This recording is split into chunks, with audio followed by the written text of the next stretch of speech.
We're in the Bloomington Cemetery this morning. It's located on Lyndale Avenue and about 103rd Street. We're going to talk about some of the burials in here because there are many of our homesteaders are buried here. And the cemetery was started with Gideon Pond, who was a missionary for the Dakota Indians. And it was in about 1854 that his neighbor, Martin McLeod, gave him 3 acres of land here for use with the Oak Grove Presbyterian Church. And this area right here was known as Oak Grove at one time. So this is the Gideon Pond area right here. Gideon is buried here along with his first wife, Sarah. Sarah is right in front. Her original stone is underground because it was a sandstone and became illegible, so they buried it and put a new stone on top. The man that gave this property to Gideon for the church use for burial is Martin McLeod, and he's buried right over here. This is Martin's stone. The top has disappeared over the years, but they have a large stone there listing some of his children who are buried in the back over here. And this is Martin's son, Walter.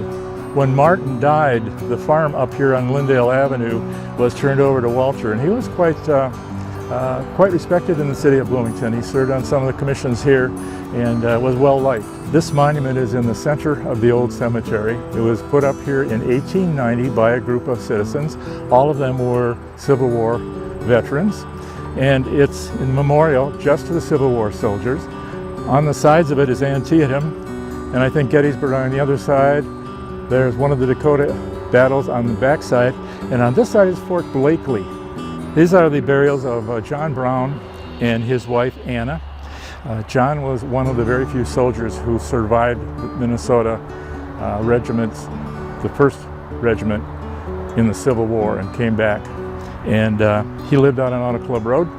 And when he came back, his neighbor, Anna Ames, had been married to Orville Ames, who was in the war, but Orville Ames went and he died and didn't come home, so Anna was a widow. So John married Anna. They each had about 160 acres, so it was quite a big farm when they got through. On the top of it, I found, after some digging, it has the GAR marker, which is the Grand Army of the Republic, and that was an organization that was started after the Civil War, and it was just for men who had served in the Civil War. Now, the wife Anna, she has a marker on her grave too, and what it says is Ladies Chapter of GAR, and these are women who had relatives who served in the Civil War. This started in the 1920s maybe and went on for about 20 or 30 years. And they did service projects for hospitals and so on that would help soldiers. And this is the gravesite of Victor and Louise Chattel. Victor Chattel was sent here by the Indian agent at Fort Snelling, and his job was to be a blacksmith for the Dakota Indians. His house was located down at the end of Hopkins Road, up on top of the bluff.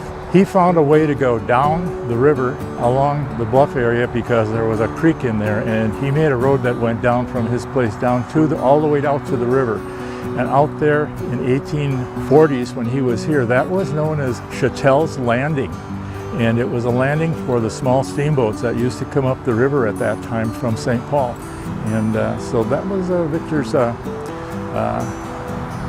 what he was known for is putting that particular road in. There's a trail that goes down there. You can go at the end of Hopkins Road here and park your car there, and then walk the trail, and you can go all the way down to the river from there, and you'll be at Chattel's Landing when you get there. I want to thank you for being with us today at the Bloomington Cemetery, and there's a lot of our old settlers that are buried in here that we didn't get to talk to you about.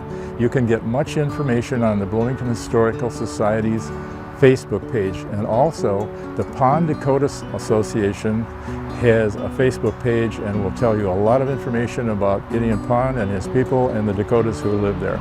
So have a good day. Thank you.